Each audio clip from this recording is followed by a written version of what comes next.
Okay. Yep, Shiro.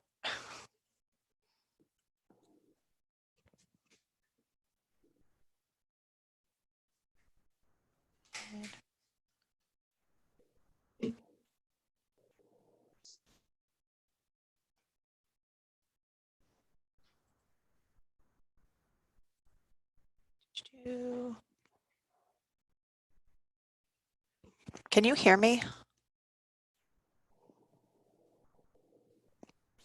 Hang on. Okay, just making Yeah. sure. I plugged in headphones and I don't know whether I can be heard or not, so. All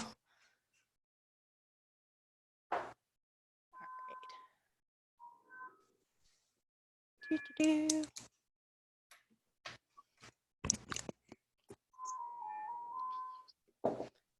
Is this actually standby or is it just say standby? That's me. Okay, just checking. It's, Derby, you're never sure. Right. How are you doing? All right. That Yeah. off season kind of sucks, but that I guess is the opposite of burnout. Right. That's off seasons are so necessary. Um, it drives me insane that Derby has this whole like, what's an off season joke that happens. I get it because we're all obsessed and it is kind of culty, but it is so important for us to take a rest. Yeah, I tend to forget that sometimes. Yeah, But there we go. everyone does. Players, refs, announcers. Like I've even known some EMTs that are like, oh, I don't know, I don't have anything to do. It's not Derby season.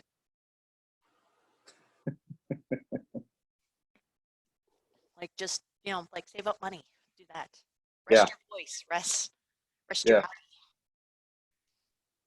For many of us, it's resting our finances. Mm-hmm. I'm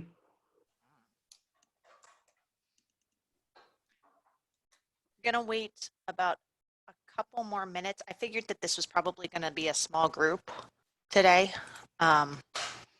just because it's right after the new year and all of that. Facebook just reminded me today, and I had not that I'd forgotten about it, but I forgot which Saturday it was. So And I tried to post in the groups today too. thank you. Yeah. I mean, the nice thing about this is that I'm recording it. So even for people who miss it, they can go back and watch. Bobby Narco said, so I had been like collecting thoughts and ideas about this for a couple weeks now because, like I've done okay at learning how to avoid burnout, but that whole like getting up there in announcing, I'm not as good at. So I asked for suggestions from other people and I got all these thoughts and notes and I started compiling them today. And then I looked at what Bobby Narco sent me. I'm like, well, he already made an outline for me. So that's perfect. So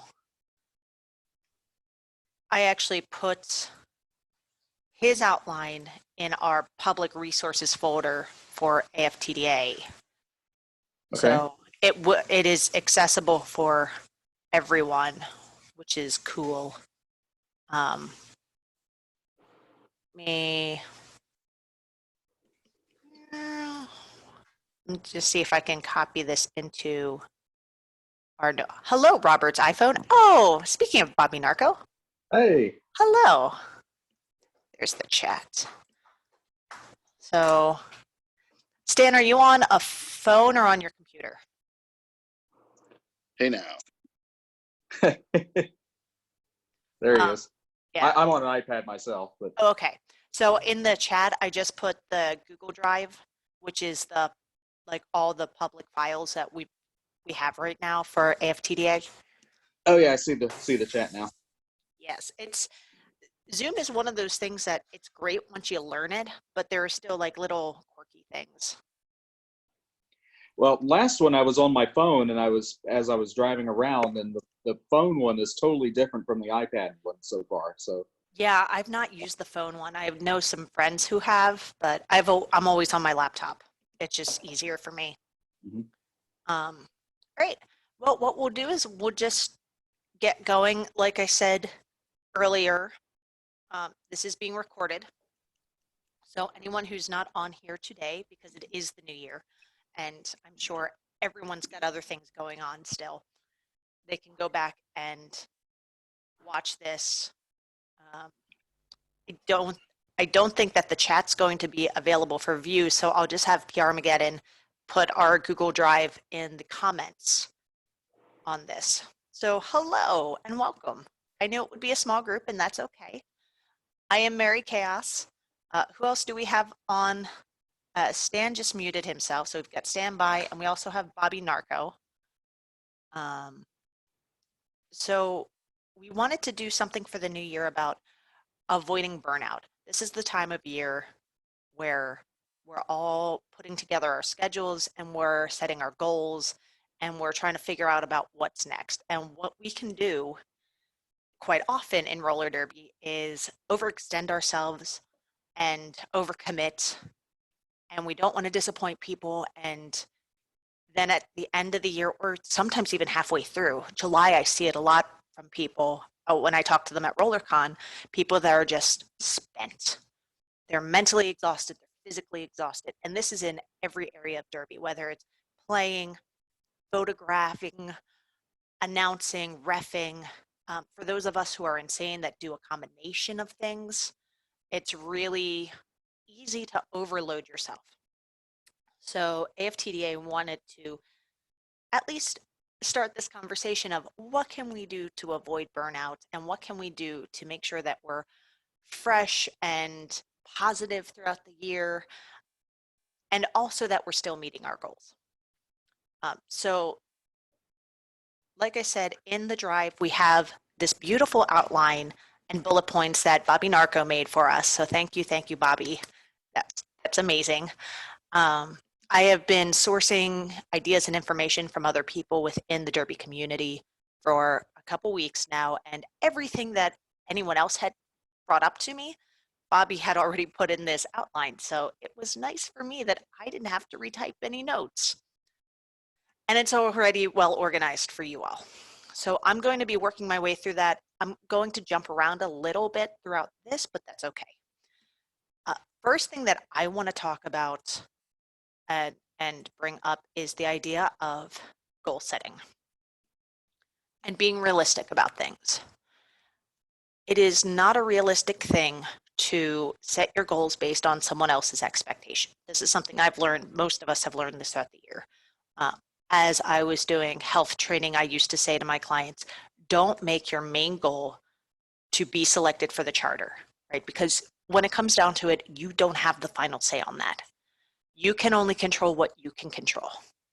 So I would encourage you that when you are making your goals for announcing, you don't say, get selected for champs, but reframe that in a way such as maybe be considered for champs or have the qualifications equal to those who are selected for champs, right? Because those are things that you can control. Whether you fit into the crew or not, you have nothing to do with that. And it is very important that we create goals that keep us in a healthy mental state. All right. So let's get into this. Bobby made a very good point, and we all know this, that for a lot of us, not all of us, but a lot of us, you can find derby every single weekend. It might not always be close, but you can find it every single weekend. Some of us are in more derby deserts than other. Like for me, I can find it every weekend. It might involve a 4-hour drive. But if I wanted to fill every single weekend with roller derby locally, just within Florida, I could probably do that. So understanding up front that you can't do it all is super important. The word no is super important. And we know that FOMO is real, the fear of missing out. We all know it. We've all experienced this. Seeing people post from MRDA and WFT champs this year was heartbreaking, but I knew that I couldn't do it all. what I like to do and what others have mentioned to me to do is plotting out the tournaments that you are most interested in first. Calendars are very important. I love my Google Calendar, but I also have 3 physical calendars as well. So that way I have that visual representation and I can mark out, okay, Dust Devil. And if it's in parentheses, that means that I've applied for it, right? And then once it's confirmed or denied, I can change the way it looks. Shira's trying to help. So once you get an outline of what are my home games for this season, like what am I committed to doing for my own league or the leagues that I have committed to? Okay, great. Now what tournaments am I most interested in?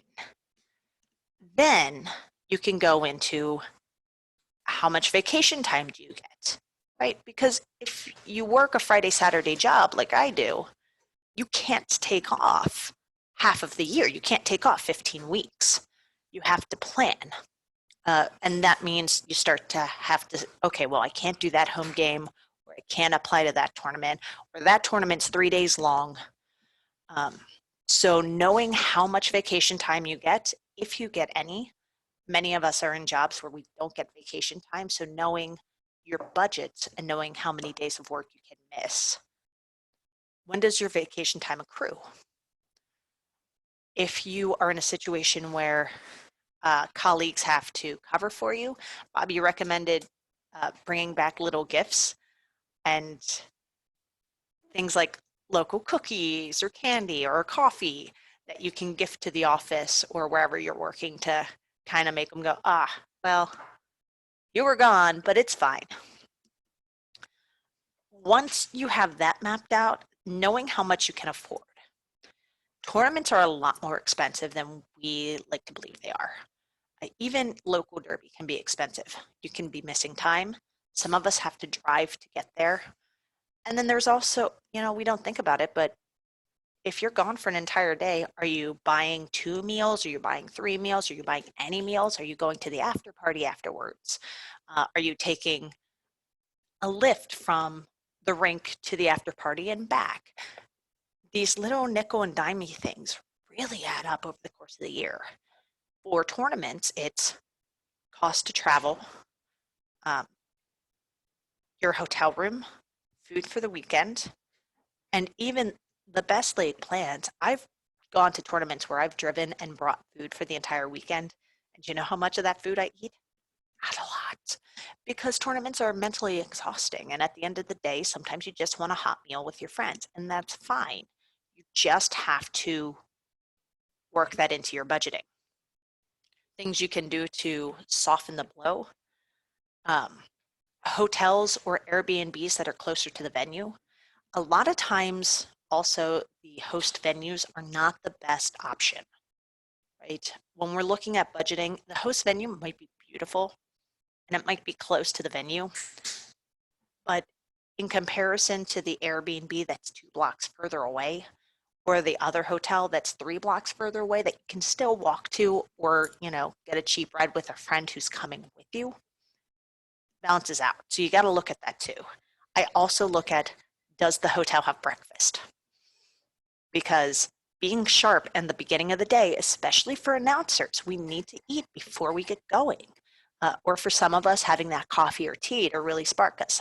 Not every tournament has the best hospitality for us. So you have to, I always assume that they're not feeding me, that they're not giving me coffee or anything like that. So I try and plan it out so that my hotel does. If you are at the official venue and it's far from the venue, or the official hotel and it's far from the venue, is there a shuttle? If not, is there a discount for a shuttle? Or can you hook up with people beforehand and arrange car rides, rental cars, that sort of thing? So these are all things to plan into your budgeting. Don't discount crossing borders, so to speak. As an announcer, I have roomed with refs, with NSOs, with photographers, with players. Whenever you're at tournaments, whenever you're at home, make friends with the people around you, especially when you're traveling, because you don't know what other tournaments you might be able to hook up with them later and reduce your costs. I have friends. When I went to Madison this year, I got a chance to stay with my friend Nate. Um, we know him as Rich Mahogany. We got a chance. We didn't have to pay for an Airbnb because we stayed in his loft. Um, and then we had a kitchen available, so that helped. So think about that. Always keep that in mind too. Sometimes, honestly, I have definitely planned tournaments around who can I stay with? What is going to be the cheapest option for me, right? So budget, budget, budget. Don't overextend yourself. I over plan on my budget. I just assume that a tournament's going to be more, so that way I have that buffer. That way when I get home, I'm not stressed about paying my bills. We also have to think about, what are your other commitments in your life? Family, work. Do you belong to other activities? Which you should. It's healthy. It's healthy to have more than one hobby. So these are all things to keep in mind. The next step is the pacing. Doing tournaments back to back to back is so tiring and just can be absolutely exhausting, right? I highly encourage you to pick tournaments that are spread out.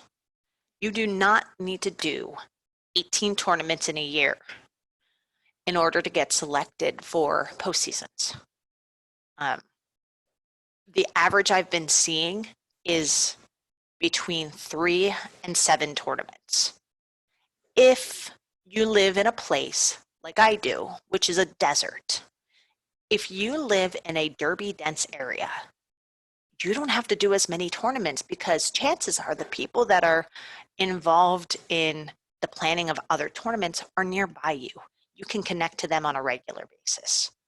So that's something to keep in mind too.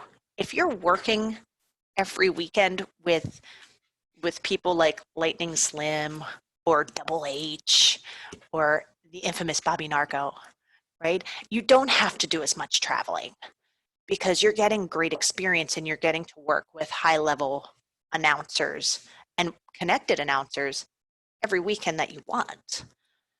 So keep that in mind. For me, I have tried to keep it around that 3 to 5, because I don't have a lot of people down here. I'm lucky enough that I've gotten to work with Vince Hannity a lot, but now Vince is semi-retired, so there's that, right? So these things always kind of keep it in your mind. Don't discount local derby as not being a place to make connections.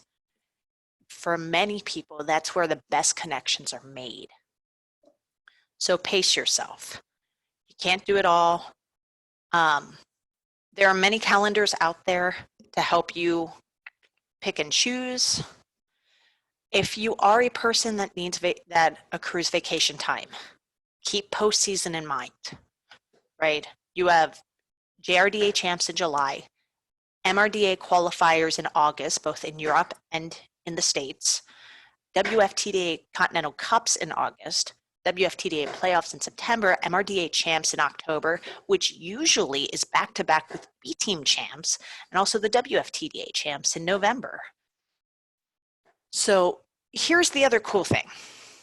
Gone are the days where we're all fighting for a handful of postseason tournaments, right? Yes, is there still a high amount of people that are applying for WFTDA champs and WFTDA playoffs? Of course. But it doesn't mean that you are excluded entirely from postseason opportunities just because you don't get into WFTDA playoffs. There's been a great push to really amplify how important these other championships are. Another thing to keep in mind are the World Cups. This summer we have the MRDWC is going to be in the United States for the first time. So that's really cool.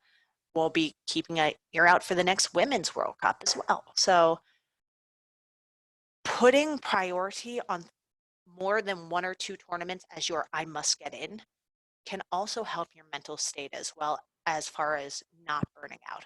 It is really hard to put all your eggs in one basket, work really hard just to have everything sort of in your brain fall apart at the end. It can cause a lot of issues when you're overexerting yourself. You feel like you're giving your all, but you also feel like you're not getting that one thing that you think you should have. Moving on, continuing with the scheduling thread. What else in your life is there other than roller derby? Do you have graduations coming up? Weddings? Reunions? Large birthday parties? Your birthday party? What else should you plan for? And the idea of leaving 1 or 2 weekends open so that you can do a non-derby thing is really, really important. I've been putting personally an emphasis on making sure I do at least 2 non-derby trips every year. Even if it's just within the state, right? It's something. I love this. Bobby suggested this, having a life list. What are your goals? What are some of the dream tournaments you want to get into, or dream jobs you would like to apply for? What in-season tournaments, what post-season tournaments, what World Cups? What about RollerCon, THAing? Sorry if you just heard that beeping in the back. Or where around the world would you want to do things? Do you want to go to Brazil? Do you want to do a year? Like for me, doing another European tournament would be amazing. That's one of my dream list. Mixing it up, single day tournaments, multi-day tournaments, doing an organization you don't usually announce for. You know, if you have 90% of your resume as WFTDA, maybe try some more JRDA, maybe try some MRDA, maybe find a bank track or a USARS game. Getting exposure to different people in different environments and getting out of our comfort zone can keep us fresh, can keep it exciting, and can remind us sometimes why we're here. It's not just about plotting out your pacing and making sure you don't overexert yourself. But for many of us, variety is the spice of life. So if you're doing the same level, the same kind of game, which this is why I burnt out 2 years ago. I was doing all the same teams. They were all at the same kind of tournament. It was all the same level of gameplay. And I was starting to get frustrated, and I would lash out at my friends because I didn't realize what was going on. I had been in a stale rut and couldn't recognize it because I couldn't see the forest for the trees. Once I stepped back and went, I did 6 tournaments that were almost identical. Gotcha. So now I don't make that mistake anymore. I try, if nothing else, different regions, right? For me, okay, 1 up north, 1 south, 1 west. North can also be northeast. You can also think about announcing for other sports. Most of us come from some sort of background beyond roller derby. Maybe you're into e-gaming or football or hockey or soccer. Heck, even like chess has commentators, which sounds weird, but I know that that's a thing.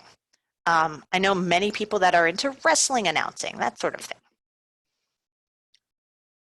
Try not to get discouraged as things go through, as we apply for tournaments and as the acceptances and rejections come out.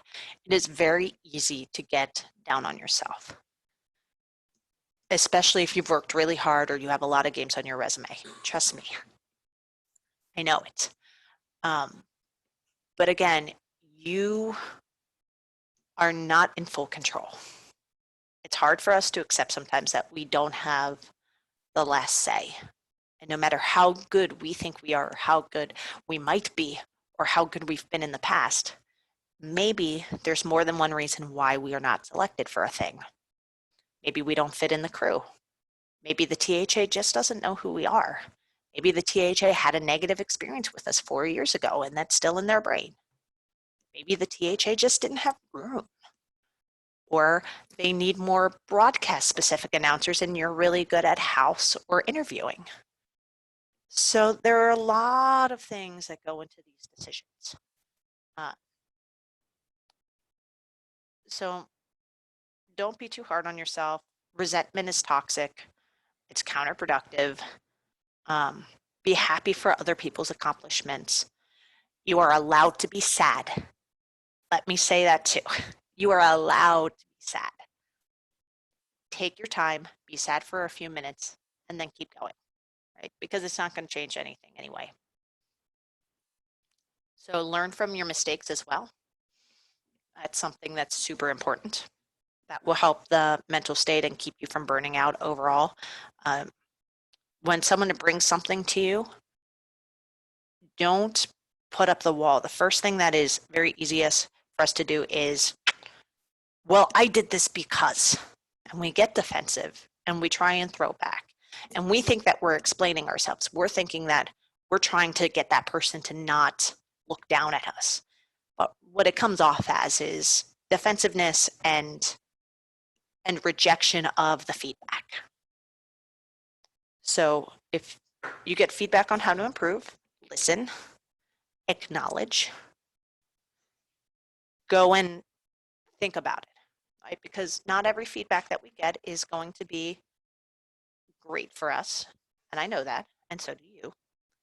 But at least consider it, right? Because if you're hearing the same thing over and over again, there's probably a reason. It's probably not that that person is just crazy or that all those people don't know what they're talking about. Chances are there's something to it. If someone comes to you with a, hey, this happened on a call, we need to talk about your language, apologize, number one, and ask how to improve it or what you can do to fix it or to make it better. We're going to make mistakes. All of us are. All of us have. It's a matter of how do we respond to the feedback that we get. If we can create healthy habits for ourselves on receiving feedback during and after tournaments, that can help our mental state so that way we don't burn out feeling like we're nothing but garbage. Because that happens to some of us too. We get feedback and instead of going, hey, look at this great call I did, they go, I got picked on for these 2 things that I said. I'm terrible. And that can really degrade your mental state and those around you as well. Tournament weekends, in order to avoid burnout during the weekends, leave the venue. I know it's difficult, especially for some of these tournaments where we're doing 6 or 7 games in a day. But I highly encourage you to, at bare minimum, find the quiet room to get away from the madness. Tournaments are loud. There's a lot of sensory overload.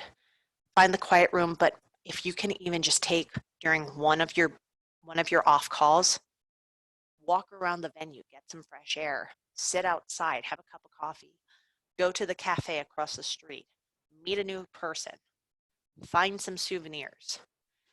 If you can add a day onto the front or the end of your trip, if that's financially feasible, do that. So that way you get a chance to actually see where you're at,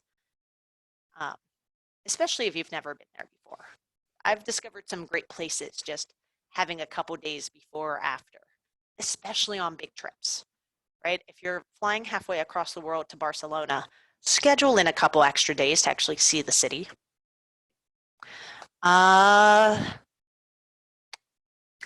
Next, stay up to date with the latest rule changes. Told you we'd be skipping around a bit. This can help our mental state too, because a lot of times we'll get feedback that we misspoke about something or we didn't understand a rule quite the way that we need to. So if you're staying up to date with rules discussions, with the different resources that AFTDA is trying to put out, we're getting some things out there, we're working on it. It will totally help you with how you approach tournaments and how you can um, call for teams. This also sounds a little bit weird, but I highly encourage you to download Duolingo onto your phone. It is a free service, but if you know that you're going to be calling teams that are Norwegian or Spanish or French, and you're not from those countries, like Americans, we're not really taught how to speak other languages. And a lot of us have trouble with it. I've heard it on calls. I've heard people talk about it. I've talked about it. If you practice on your phone and listen to, just the way words are pronounced, or can learn, okay, well, I'm going to be announcing for a team that is Portuguese. Great. Study some Portuguese on your Duolingo. It's free. Just try it. Plus, it helps you take a mental break from everything else, and it's kind of fun. I'm gonna be honest. Keeps your brain sharp. Be open to the evolution of the sport, right? Languages, uh, social cues, pronouns, names. Um, there's always going to be innovations. Production was a thing that we weren't doing a few years ago. Now everyone does it. Yeah. If you're really good, you can Hannity it and self-produce your game calls. Don't necessarily have to multitask your first few times, but if you're looking for something to do and looking practice, go to local derby, volunteer to produce the home games for your house announcers, and learn how to do that. We've got a great resource, again, thank you, Bobby Narco, on the AFTDA YouTube page about production, so you can learn all the things. Before tournaments, do a little bit of research on the teams. That'll help your mental state when you actually get to the tournament. If you get to the tournament and you expect to just wing it, you're going to be mentally fried by the end of that tournament, and you're not going to be happy and won't have a good time. And that defeats the purpose. Happiness is the key to avoiding burnout. Some other helpful tricks and tips. TSA pre-check. I cannot stress that one enough. I know that not all of us have the money for it, but it's like $75. It's good for 5 years. And man, it has really shaved some time off of my time at the airport, which lowers my stress. It makes traveling much easier, much quicker. Credit cards with frequent flyer miles. Again, if you can do it, I recommend it. Southwest is my personal favorite for those of us in the United States. I'm sure there are plenty of other cards, Delta, United, that give good benefits. Book your travel early. I know it's tough. We're trying to encourage THAs and THOs to put out lists early enough. The whole idea of early acceptances are starting to become more common now that more of us are facing that whole, hey, got a budget for like 5 tournaments in a year. Can you help me out? Man, I'm doing finger guns a lot today. Sorry, guys. So if you can book your travel earlier, that's always better. Pack carefully. Know your airline. Part of the reason I like Southwest is because I don't have to worry about if I overpack. I can just check everything. Not every airline is like that. And keep updated on what airlines are doing with their baggage procedures. Nothing's worse than showing up to a United Airline flight to find out that you didn't buy the right ticket and you actually have to pay $75 for your one gear bag. Not that I've done that. Planning your outfits ahead of time is super great, especially if you know you're an after party person, especially if you know that you're doing themes. Announcers, we love doing themes. It's so much fun.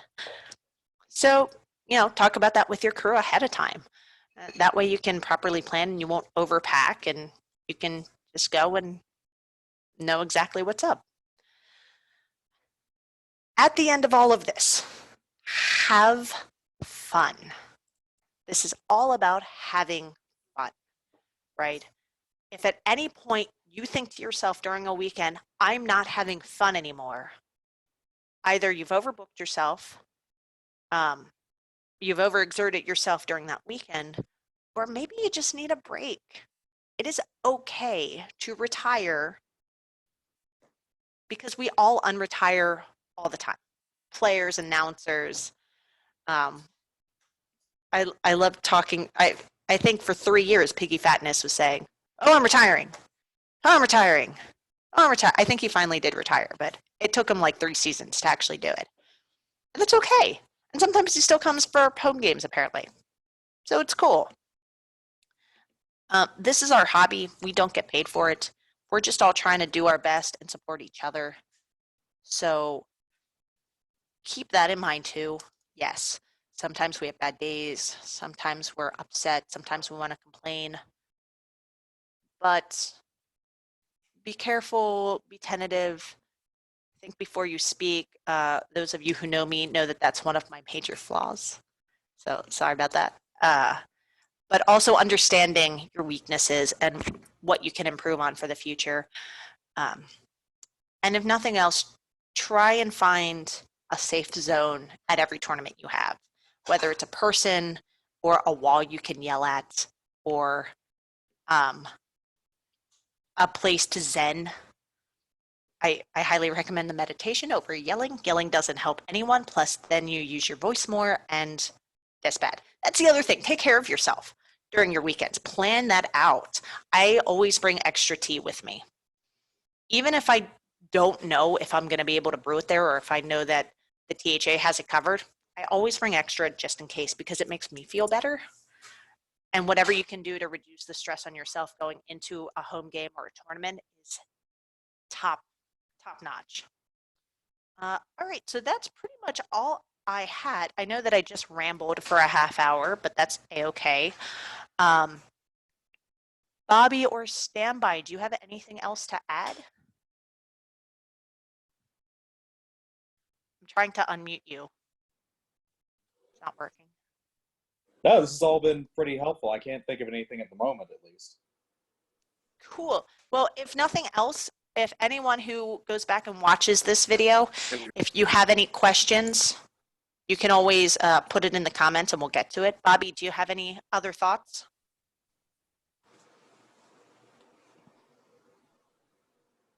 No. Sir. All right, excellent. Am I not coming through? Can you not hear me? Yeah, you're choppy. You're good? Okay, cool. Sorry. No, you're fine. Yeah. We'll post this up on the YouTube page and keep an eye out for our next webinar. It'll be in February. That's all I got. Hopefully we'll talk about our next AFTDA meeting. If you are listening to this and you have any ideas of things you would like us to talk about or cover or questions, concerns, derogatory remarks, please put them in the comments below. Me and PR do our best to check in on them now and again to answer and keep the conversation going. Again, we're going to have a pinned comment with the Google Drive for all of the public resources that we already have and that we will be adding to.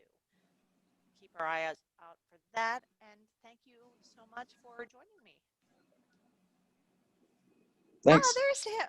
Bye. Have a great day. You too. Bye.